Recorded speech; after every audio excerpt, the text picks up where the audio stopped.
जिस देश के अन्नदाता के भरोसे आज आप सत्ता पे बैठे हुए हैं, अचानक वो आतंकवादी कैसे हो गया?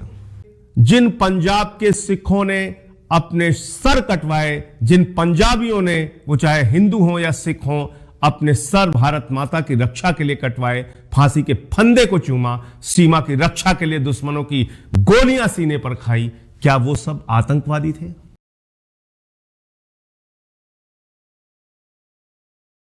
इसमें किसान आंदोलन चल रहा है, किसान सड़कों पर हैं, किसानों के ऊपर लाठीचार्ज हो रहा है, आंसू गैस के गोले छोड़े जा रहे हैं, उनकी आंखें फोड़ दी जा रही हैं, उन पे मुकदमे लिखे जा रहे हैं और उनको आतंकवादी बताया जा रहा है। देश के उस अन्नदाता को जो आपके लिए अनाज पैदा करता है, फल पैदा करता है, सब्जियां पैदा करता है, आपके पेट भरता है, आपके परिवार का पेट भरता है, और जो इस समय नेता देश की सत्ता में है, वो चाहे हमारे केंद्रीय मंत्री हों, देश के प्रधानमंत्री हों, हमारे सांसद हों या विधायक, उनका भी पेट भरता है।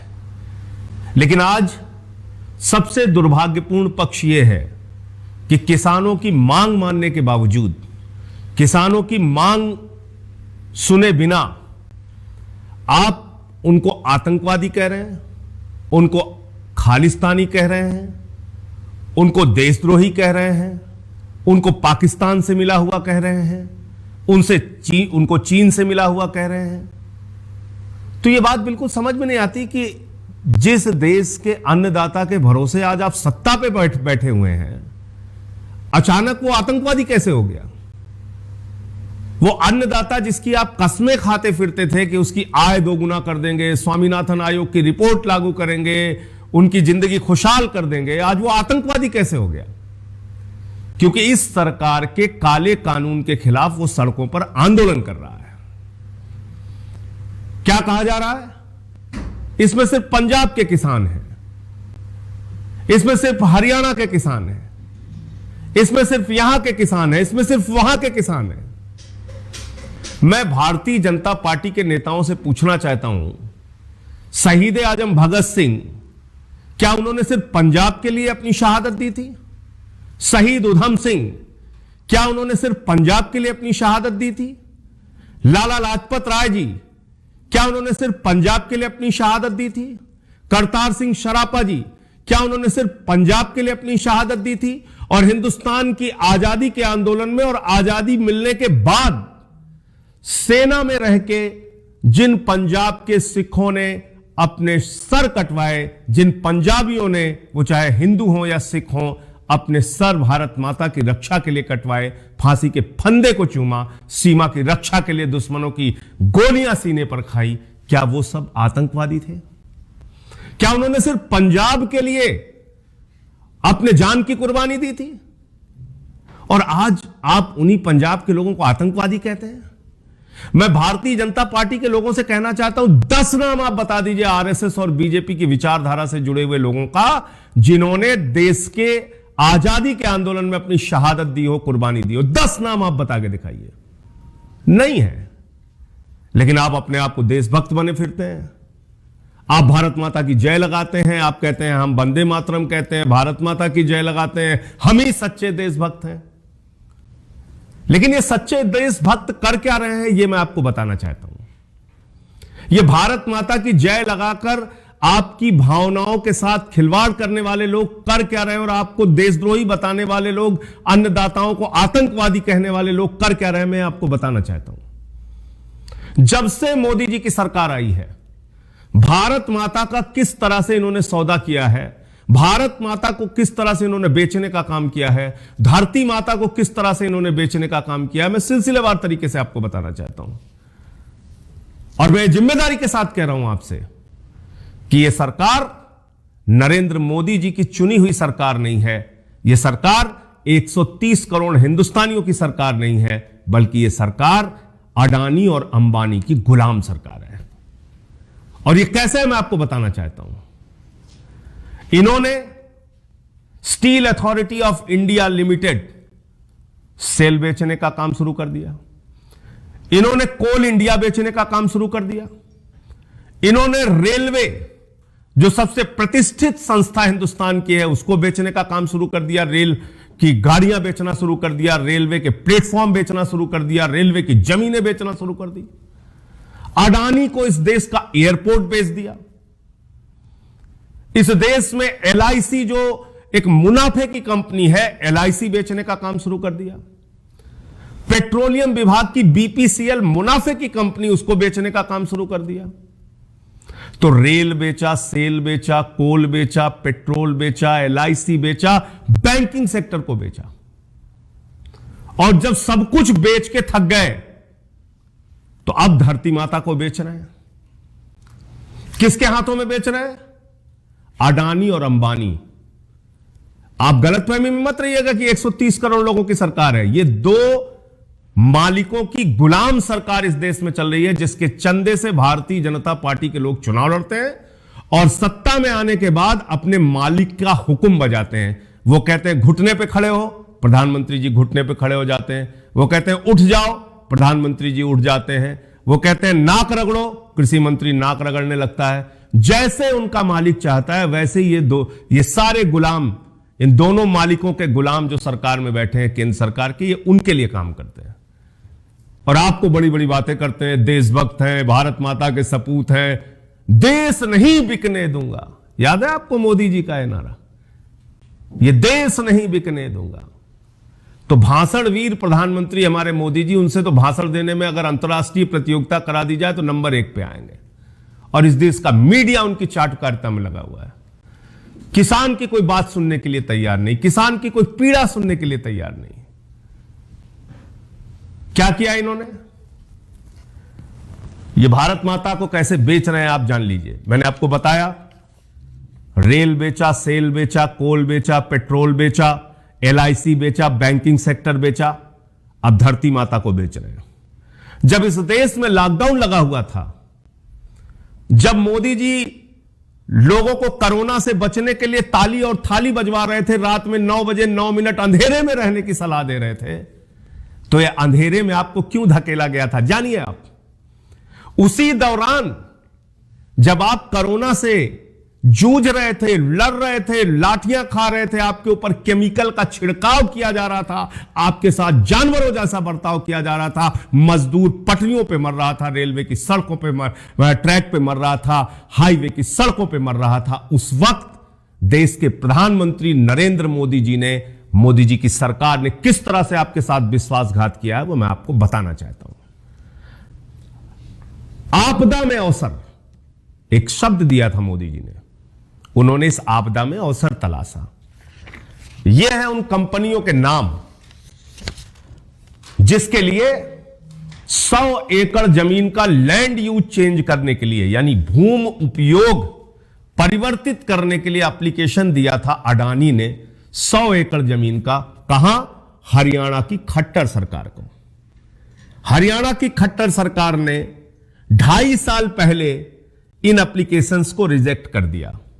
उन्होंने कहा नहीं साहब, हम भूमि परिवर्तन नहीं कर सकते। यह बात तो सुनकर आपको बड़ा अच्छा लग रहा होगा, कह रहे वाह, खट्टर साहब ने तो बड़ा साहस का काम दिखाया, अडानी को ही मना कर दिया लैंड यूज चेंज करने से। लेकिन नहीं, वो मालिक के गुलाम है। 2.5 साल के बाद उन्होंने अपने मालिक से कहा, हुजूर 7 मई 2020 को कहा, हुजूर आपको चिंता करने की जरूरत नहीं है, आपका नौकर मौजूद है और आपके 100 एकड़ जमीन का लैंड यूज चेंज कर दिया गया है। आप आइए और बड़े बड़े कोल्ड स्टोरेज यहां पे खोलिए। यानी पहले जो 100 एकड़ जमीन फैक्ट्रियों के नाम पे, इंडस्ट्रीज के नाम पे ली गई थी, उसका लैंड यूज चेंज करने के लिए उस जमीन का, उस भूमि का उपयोग परिवर्तन करने के लिए एप्लीकेशन दी गई और वो 100 एकड़ जमीन की एप्लीकेशंस को 2.5 साल पहले इसी सरकार ने, खट्टर सरकार ने रिजेक्ट किया। और 7 मई 2020 को अचानक जब लॉकडाउन लगा हुआ था देश भर में, किसी को कानो कान खबर न चलने पाए, उन 100 एकड़ जमीन का लैंड यूज चेंज कर दिया गया। खट्टर ने कहा मालिक मैं मौजूद हूं, कहां आना है बताओ, और ये उनका लैंड यूज चेंज कर दिया गया। क्या बनाने के लिए? भंडारण बनाने के लिए, कोल्ड स्टोरेज बनाने के लिए। और 5 जून को 2020 में ऑर्डिनेंस के जरिए, अध्यादेश के जरिए, याद रखिएगा, बिल लाकर नहीं, पार्लियामेंट में बहस कराकर नहीं, पार्लियामेंट में चर्चा कराकर नहीं, चोर दरवाजे से, पीछे से, अध्यादेश के जरिए यह बिल पास कर दिया गया कि अब देश में कोई भी पूंजीपति असीमित भंडारण कर सकता है। 7 मई को मंजूरी मिली कोल्ड स्टोरेज बनाने की, 5 जून को केंद्र सरकार ने कानून बना दिया, असीमित भंडारण कर सकते हो, यानी जमाखोरी कर सकते हो, कालाबाजारी कर सकते हो, देश में महंगाई बढ़ा सकते हो। इसकी वैधता दे दी मोदी जी ने। समझ में आया आपको? 28 दिन के बाद 7 मई को 100 एकड़ जमीन मिलती है अडानी को हरियाणा के अंदर कि आप कोल्ड स्टोरेज बनाइए मालिक, और 5 जून को दूसरा गुलाम मोदी सरकार वो कहती है हुजूर अब आपको देश में असीमित भंडारण रखने की छूट हम दे रहे हैं, ये जो कोल्ड स्टोरेज बनाओगे इसमें असीमित भंडारण करो, देश में महंगाई बढ़ाओ, जमाखोरी बढ़ाओ, कालाबाजारी बढ़ाओ, हम आपके साथ हैं। तो समझ में आ गया आपको? ये जो भाजपाई घूम घूम के आपको कह रहे हैं ये किसान के हित में बिल है, किसान के हित में बिल है, बहुत अच्छा बिल है, बहुत अच्छा बिल है। अरे भैया तुमसे ये बहुत अच्छा बिल मांगा किसने? और किसान के हित में बिल नहीं है, ये अडानी के हित में बिल है। अडानी के हित में, अडानी और अंबानी की गुलाम सरकार ने उनके हित में यह बिल बनाया है। किसी गलतफहमी में मत रहना, यह मैंने आपको कागज दिखा दिया। यानी जब लॉकडाउन लगा हुआ था देश भर में, आपदा फैली हुई थी, महामारी फैली हुई थी, मानव जाति के इतिहास में सबसे बड़ा संकट आया हुआ था, उस वक्त मोदी सरकार ने यह काला कानून बनाकर अध्यादेश के जरिए अडानी को फायदा पहुंचाने का काम किया। अब ये कानून क्या है? तीनों कानून क्या है? आपको याद होगा पार्लियामेंट में मैंने माइक तोड़ा था, उस पर भाजपाई ऊपर से लेकर नीचे तक रो रहे थे, अरे तो माइक तोड़ दिया है, तो बड़ा अराजक है। मैं जान रहा था कि यह काला कानून देश के करोड़ों किसानों के डेथ वारंट पे मोदी सरकार साइन कर रही है। मुझे पक्का पता था और इसलिए मैंने माइक तोड़ा था। आज तो तुम हड्डियां तोड़ रहे हो किसानों की। मैंने माइक तोड़ा, मुझे निलंबित किया गया, तुम किसानों की हड्डियां तोड़ रहे हो। बताओ तुम्हें निलंबित किया जाना चाहिए कि नहीं किया जाना चाहिए? इन तीनों काला कानून में क्या है? तीनों कृषि के काला कानून में कहीं भी एमएसपी की गारंटी शब्द नहीं लिखा हुआ है। यानी अगर न्यूनतम समर्थन मूल्य पे, यानी अगर सरकार द्वारा घोषित मूल्य से कम पर कहीं खरीद की जाएगी तो इसका मतलब उसके खिलाफ कोई भी कानूनी कार्रवाई नहीं हो सकती। एमएसपी से कम खरीद पर कहीं भी कोई कानूनी कार्रवाई नहीं हो सकती। नंबर 1, इस बिल में कहीं उसका जिक्र नहीं है। दूसरी बात, इस बिल में कॉन्ट्रैक्ट खेती की बात कही गई है। यानी कोई भी पूंजीपति आपकी जमीन का आपसे कॉन्ट्रैक्ट करेगा, उसमें अपने हिसाब से फसल पैदा करेगा, बर्बाद होता है, कुछ भी होता है, उसकी कोई जवाबदेही नहीं है। और जो भी खाना पूर्ति लिखी गई है उसमें न्यायालय जाने का भी अधिकार बिल में छीन लिया गया है। अब बिल में किसी भी किसान को न्यायालय जाने का अधिकार नहीं है, वो एसडीएम के दफ्तर जाएगा। अब एसडीएम अडानी की सुनेगा, अंबानी की सुनेगा या सामान्य किसान की सुनेगा? अपने ही खेत में कॉन्ट्रैक्ट खेती के जरिए पूंजीपतियों का गुलाम किसानों को बनाने की योजना है इस दूसरे बिल के अंदर। इसका मतलब जैसे अंग्रेजों के गुलाम हिंदुस्तानी होते थे, अब अडानी और अंबानी के गुलाम देश के किसान होंगे, अपने ही खेत में मजदूर बन जाएंगे, अपने ही खेत में गुलाम बन जाएंगे। दूसरा कानून। तीसरा कानून जो मैंने अभी आपको बताया, असीमित भंडारण की छूट। यानी देश में कहीं भी कोई बड़ा कोल्ड स्टोरेज बना के असीमित भंडारण कर सकता है। यानी सस्ते में गेहूं, सस्ते में चावल, सस्ते में दाल, सस्ते में मक्का, सस्ते में फल, सस्ते में सब्जियां किसानों से खरीदी जाएंगी और बड़े बड़े कोल्ड स्टोरेज में उसको स्टोर करके रखा जाएगा, उसका भंडारण करके रखा जाएगा। और जब बाजार में उसकी कमी आ जाएगी तो महंगे दामों पर उसी सामान को, उसी अनाज को, उसी फल को, उसी सब्जी को आपको बेचा जाएगा। यानी देश के अंदर महंगाई, कालाबाजारी और जमाखोरी को वैधता प्रदान करने का काम मोदी सरकार ने किया। तो याद रखना बहनों भाइयों, कर्मचारी वर्ग के लोगों, यह सिर्फ किसानों के खिलाफ कानून नहीं है, बल्कि इस देश के आम नागरिक के खिलाफ कानून है। जबरदस्त तरीके से महंगाई बढ़ेगी। आज 50 रुपए किलो का आलू मिल रहा है ना आप लोगों को, आप देखना क्या हालत होगी। यह कानून सिर्फ किसानों के खिलाफ नहीं है, असीमित भंडारण तो यह इस देश के हर इंसान के खिलाफ यह कानून है। तो ये 3 कानून है जिन तीन काले कानूनों को वापस लेने की बात देश का किसान कर रहा है, गिड़गिड़ा रहा है, रो रहा है, मिन्नतें कर रहा है, हाथ जोड़ रहा है, प्रार्थना कर रहा है, कृपा करके ये काला कानून वापस कर लीजिए। लेकिन आप उसको आतंकवादी कहते हैं, आप उसको कहते हैं चीन से मिला हुआ है, पाकिस्तान से मिला हुआ है। आपको शर्म नहीं आती?